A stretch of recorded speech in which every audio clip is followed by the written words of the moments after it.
အားလုံးပဲမင်္ဂလာပါခင်ဗျာကျွန်တော်ဒီနေ့ပြောပြတင်ဆက်ပေးသွားမယ့်ဇာတ်လမ်းလေးကတော့အညှိုးဆိုတဲ့ဇာတ်လမ်းတွဲလေးပဲဖြစ်ပါတယ်ဒီနေ့မှာတော့ကျွန်တော်ကအပိုင်း1လေးကိုစတင်ပြီးတော့မှပြောပြပေးသွားမှာပဲဖြစ်ပါတယ်ကဲအားလုံးပဲအဆင်သင့်ဖြစ်ပြီဆိုရင်ကျွန်တော်ရဲ့ channel လေးကို like and subscribe ပြုလုပ်ခဲ့ကြရအောင်ဗျာအညှိုးဆိုတာအချိန်ကြာလာရင်မေ့သွားမယ်လို့လူတွေကထင်ကြတယ်ဒါပေမဲ့တချို့အညှိုးတွေကအသွေးထဲထိစိတ်ဝင်ပြီးအသက်ရှူတိုင်းနာကျင်နေရတာမျိုးပေါ့အဖေ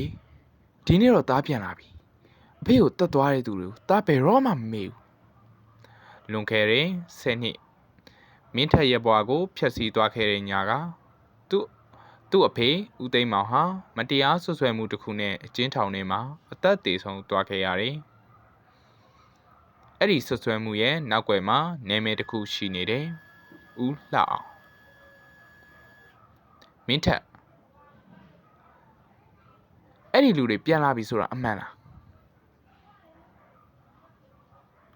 အမှန်ပဲမင်းတက်ဦးလောက်အောင်ပြန်ရောက်လာပြီဒါပေမဲ့တားညိုးတွေကိုစက်မထိန်တာပါနေတော့အဲ့ဒီမို့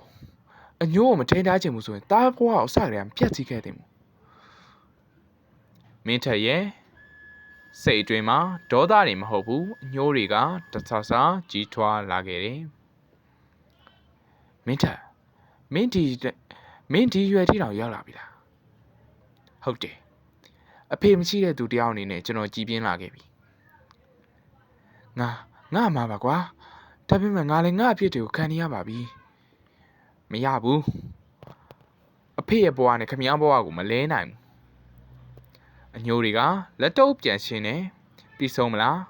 ဒါမှမဟုတ်စွန့်လွတ်ခြင်းနဲ့ဆုံးမလားဒီညမှာတော့မင်းထက်ဆုံးဖြတ်ရတော့မယ်အဖေသားအညိုးတွေကိုတတ်လိုက်ပြီဒါပေမဲ့သားမမေ့ဘူးအညိုးဆိုတာမေ့ဖို့မဟုတ်ဘူးကိုယ့်ကိုမဖြစ်သင့်တဲ့သူတယောက်မဖြစ်အောင်တတိပေးနေတယ်အမှတ်တရတစ်ခုသာဖြစ်တယ်အပိုင်း1လေးပြီးပါပြီ